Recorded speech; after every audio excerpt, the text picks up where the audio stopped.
ബഹുമാനപ്പെട്ട വിധികർത്താക്കളെ, പ്രിയപ്പെട്ട അധ്യാപകരെ, മാതാപിതാക്കളെ, എൻ്റെ സ്നേഹമുള്ള കൂട്ടുകാരെ, അസ്സലാമു അലൈക്കും വറഹ്മത്തുള്ളാഹി വബറകാതുഹു. ഇന്ന് ഞാൻ പറയാൻ പോകുന്നത് നമ്മുടെ പ്രിയ പ്രവാചകനായ മുഹമ്മദ് നബി സല്ലല്ലാഹു അലൈഹി വസല്ലമ കുട്ടികളോട് എങ്ങനെ പെരുമാറിയിരുന്നു എന്ന് കാണിച്ചു തരുന്ന ഒരു മനോഹര സംഭവമാണ്. അനസ് ഇബ്നു റളിയല്ലാഹു അൻഹു 10 വർഷക്കാലം നബി സല്ലല്ലാഹു അലൈഹി വസല്ലമയെ സേവിച്ചു. അന്ന് അനസ് റളിയല്ലാഹു ഒരു ചെറിയ കുട്ടിയായിരുന്നു. ഒരു ദിവസം നബി സല്ലല്ലാഹു അലൈഹി വസല്ലമ അനസിനോട് ഒരു ചെറിയ കാര്യം ചെയ്യാൻ പറഞ്ഞു. വഴിയിൽ കൂട്ടുകാർ കളിക്കുന്നത് കണ്ട അനസ് റളിയല്ലാഹു അൻഹു അവരോടൊപ്പം കളിക്കാൻ തുടങ്ങി. നബി സല്ലല്ലാഹു അലൈഹി വസല്ലമ പറഞ്ഞ കാര്യം അനസ് മറന്നുപോയി. കുറച്ചു സമയം കഴിഞ്ഞ് നബി സല്ലല്ലാഹു അലൈഹി വസല്ലമ അവിടേക്ക് വന്നു.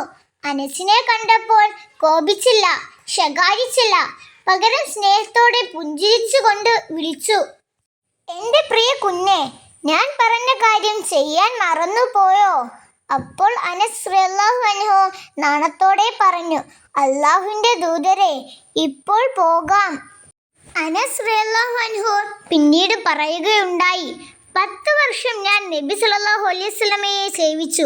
ഒരിക്കൽ പോലും എന്തുകൊണ്ട് ഇങ്ങനെ ചെയ്തു, അല്ലെങ്കിൽ എന്തുകൊണ്ട് ചെയ്തില്ല എന്ന് നബി സല്ലല്ലാഹു അലൈഹി വസല്ലമ എന്നോട് ദേഷ്യപ്പെട്ടു പറഞ്ഞിട്ടില്ല. പ്രിയ കൂട്ടുകാരെ, ഈ കഥയിൽ നിന്ന് നമുക്ക് വലിയൊരു പാഠം പഠിക്കാം.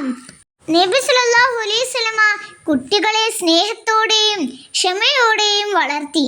തെറ്റ് സംഭവിച്ചാൽ അപമാനിച്ചില്ല, നല്ല രീതിയിൽ ഉപദേശിച്ചു. നമ്മളും വീട്ടിലും സ്കൂളിലും സുഹൃത്തുക്കളോടും സ്നേഹത്തോടെ പെരുമാറണം. മാതാപിതാക്കളെയും അധ്യാപകരെയും അനുസരിക്കണം. നബി സല്ലല്ലാഹു അലൈഹി വസല്ലമയുടെ നല്ല സ്വഭാവം ജീവിതത്തിൽ പകർത്തണം. അല്ലാഹു നബി സല്ലല്ലാഹു അലൈഹി വസല്ലമയുടെ സ്വഭാവം പിന്തുടരുന്ന നല്ല മക്കളായി നമ്മെ അനുഗ്രഹിക്കട്ടെ. ആമീൻ. വസ്സലാമു അലൈക്കും വറഹ്മത്തുള്ളാഹി വബറകാതുഹു.